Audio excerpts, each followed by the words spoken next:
இங்க இருக்கக்கூடிய அலப்பற பசங்க சொந்த ஊரை தாண்டினா அவங்க யாருன்னே மக்களுக்கு தெரியாது. சொந்த ஊரை தான் நாலு அல்ல கையில வச்சுட்டு முன்னாடி அண்ணன் வர்றாருன்னு சொன்னா தான் அண்ணன் வர்றாருன்னே 4 பேத்துக்கு தெரியும்.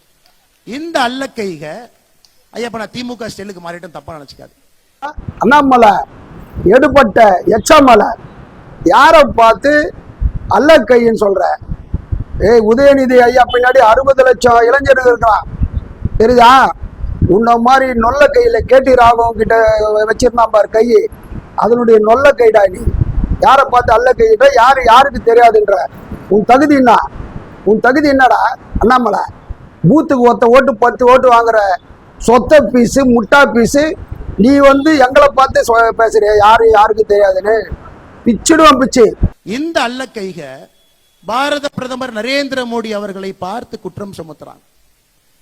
உதயநிதி ஸ்டாலின் சொல்றாரு நேற்று முன்தினம், மோடி மட்டும் தமிழ்நாட்டுக்கு வந்தாருன்னா முதல்ல நாங்க கோ பேக் மோடின்னு சொன்னோம், நாங்க இன்னைக்கு கெட் அவுட் மோடின்னு சொல்லுவோம் அப்படின்னு.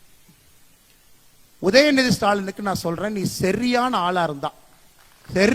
ஆளா நீ இருந்தீனா உன் வாயிலிருந்து கெட் அவுட் மோடி நீ சொல்லிப்பார். இல்ல எங்க அப்பா முதலமைச்சர், எங்க தாத்தா 5 முறை முதலமைச்சர், நீ சொல்லி பாடுறா பார்க்கலாம். நீ சொல்லிப்பார். நான் சொல்றேன், நீ சொல்லிப்பார். வாயிலிருந்து எங்களுடைய உலக தலைவரை எங்க தாத்தா முதலமைச்சர், அப்பா முதலமைச்சர், எங்க அப்பா சிட்டிங் முதலமைச்சர், நான் சிட்டிங் துணை முதலமைச்சர் சொல்றா பார்க்கலாம். சொல்லு. நீ மந்தானத்து கேட்ல சொன்ன எல்லாம் 2 நாட்களுக்கு முன்பு நீ என்ன சொன்ன? சென்னையில கெட் அவுட் மோடி, வெளியே போடா மோடின்னு சொல்லுவாராம். உன் வீட்டுக்கு வெளியே பால்டாயில் பாபுன்னு போஸ்ட் ஒட்டிட்டு வரும்.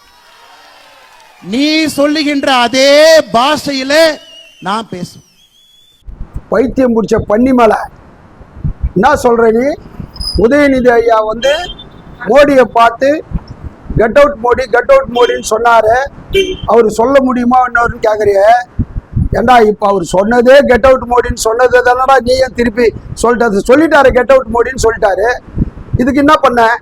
இதுக்கு இன்னொரு முறை சொன்னாதான் பண்ணுவியா? எனக்கு என்ன தோணுதுன்னா, இந்த வடிவேல் படத்துல வருவார் ஒருத்தர் கூட்டு வருவார், என் தலைய மேல தைரியம் தான் கை வைங்கடான்னு. அங்கிருந்து மாட்டு சாணியும் மனித சாணியும் ஒன்னா மூஞ்சில் அடிப்பாங்க. அந்த மாதிரி இவன் மோடியை கூட்டினு எங்க மோடி எதிர்க்க வாயில சொல்ல முடியுமான்னு கேக்குறிய? எங்க உதயநிதி ஐயா வாயில தானே சொன்னார் அந்த வார்த்தைய. பின் பொறியில சொன்னாரு. புரியுதா? பின் பொறினா என்னன்னு தெரியுதா? ஏடா உங்க மோடிய கேட்டுப்பாரு, பழைய பிஜேபி காரன் தான் கேட்டுப்பாரு. உங்க மோடி எப்படி எங்களுடைய எதிர்ப்புக்கு பயந்து, போராட்டத்துக்கு பயந்து ஐஐடி காம்பவுண்டு சோற உடச்சிக்கிட்டு உள்ள பூந்தாருன்னு பழைய பிஜேபி காரனு கேள்வி சொல்லுவான். அப்பெல்லாம் நீ இங்க இல்ல, கர்நாடக காரங்கிட்ட போயிட்டு கன்னடக்காரனுக்கு ப்ரௌடு கன்னடிகான்னு சொல்லிட்டு அவன் கால் தூச கழுவி நின்ற அப்ப நடந்த கதை அது. உனக்கு ஒரு உலக தலைவரை மதிக்க தெரியல. ஜோக்கடி கூட தெரியும் பொழுது உனக்கு மோடி உலக தலைவர்னு சொல்லிட்டு உலக மக்கா ஜோக் அடிச்சிருக்க. உலக தலைவர் அவரு வெக்கமா இல்லாத சொல்றதுக்கு. உன் உலக தலைவர் யோகியதை தெரியுமா? இதோ இப்ப அமெரிக்காவுக்கு போனார உன் உலக தலைவர் மோடி, அங்க என்ன நடந்தது தெரியுமா? பத்திரிகாரனை சந்திக்கிறதுக்கு கூட டெலிபிராம்டர் யூஸ் பண்றாரு. அவரு இதுவரை இந்தியாவிலேயே பத்திரிகாரர்களை சந்திக்காத பிரதமர் மோடி தான். ஆனா உன்னை கூட நான் பாராட்டுவேன்.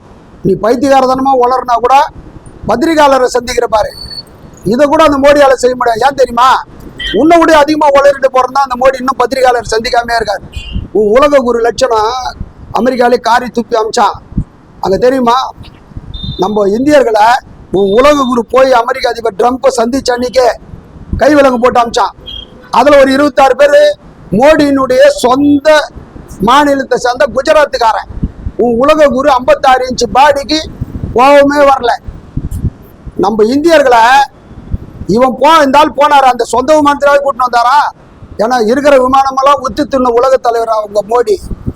அங்க போயிட்டு அதை கேட்க யோகியது இல்லாம ட்ரம்ப் கிட்ட கை கட்டி, சரி நான் கிளம்புறேன், உங்களுக்கு என்ன செய்யணும்னு கேட்டா ஏதாவது ஒரு விஸ்கிக்கு வரியை குறைச்சிட்டு வந்திருக்கிறான் அந்த ஆள், இறக்குமதி வரியை.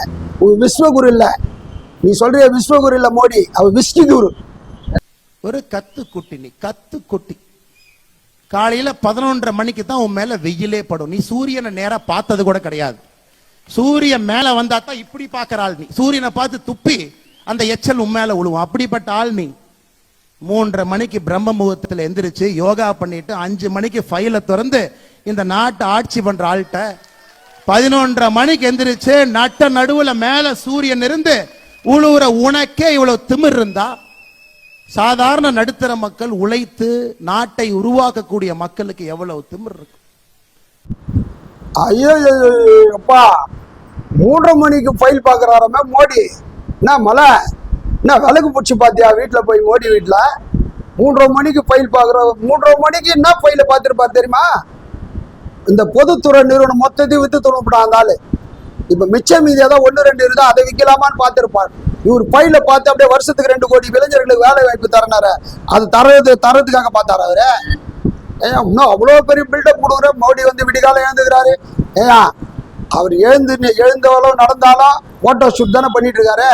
பாத்ரூமுக்கு போனா கூட கேமராவோட போற ஒரே பிரதமர் நம்ம நாட்டில் இந்த பாரத பிரதமர் சொல்ற அந்த மோடி தான். இன்னும் உதயநிதி எத்தனை மணிக்கு எழுந்துக்கிறாரு?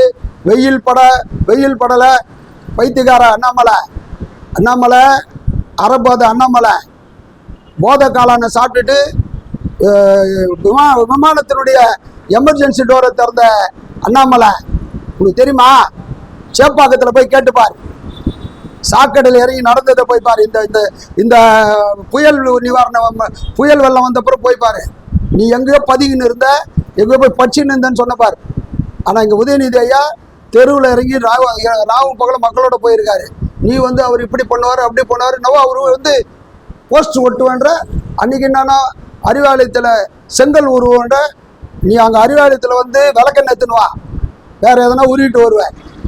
நான் இங்க வந்து ஒரு போஸ்ட் ஒட்டேன்னா உனக்கு உதயநிதி ஐயா ஊட்டாண்ட தட்டி ஒட்டுவேன், போஸ்ட் ஒட்டுவேன்னு சொல்றேன். உனக்கே இவ்வளவு அதுப்பு இருந்தா ஏண்டா தமிழ்நாடு முழுவதும் ஒரு தெருவுலையும் கிளை இருக்கிற திமுக காரனுக்கு எவ்வளவு இருக்கும் நான் சொல்லட்டுமா? நீ என்னடா போஸ்ட் ஓட்டுறது? உன்னை புஷ்பா புருஷன் சொல்லுவோம். ஏன்னா அதுக்கு அர்த்தம் இருக்குது. நம்ம 7.5 லட்சம் ரூபாய் நண்பர்கள் செலவுல குடும்பம் நடத்துறேன்னு நீ சொல்லியிருக்கிற. எல்லாம் குடோனை வாடகை கொடுவான், வீட்டை கம்பெனியை வாடகை கொடுவான். ஆனா நீ குடும்பத்தையே லீஸ் விட்டுருக்க. 73 ஏக்கருக்கு சொந்தக்காரன்னு சொல்லிட்டு என்னை விட என் மனைவி அதிகமா சம்பாதிக்கிறான்னு சொல்லிய, அதை விட ஜெயலலிதாவோட என் மனைவி திறமையான ஆள் என் மனைவின்னு சொன்னியா இல்லையா? ஆனா அப்படியேப்பட்ட மனைவிக்கு 7.5 லட்சம் ரூபாய் நண்பர்கள் கிட்ட இருந்து வாங்கி கொடுக்குற புஷ்பா புருஷா நீ இதே மாதிரி பேசிட்டு இருந்தேன்னு வச்சுக்க, இப்ப கெட் அவுட் மோடின்னு சொல்லியிருக்கோம். நீ ரொம்ப இதே மாதிரி எங்களை சீண்டினா கெட் லாஸ்ட் மோடின்னு சொல்ல வேண்டியது வரும். ஆனா சொல்லல. அப்படி சொன்னாலும் அதுக்கு காரணம் நீதான், சொல்ல வைக்கிறதும் நீதான்.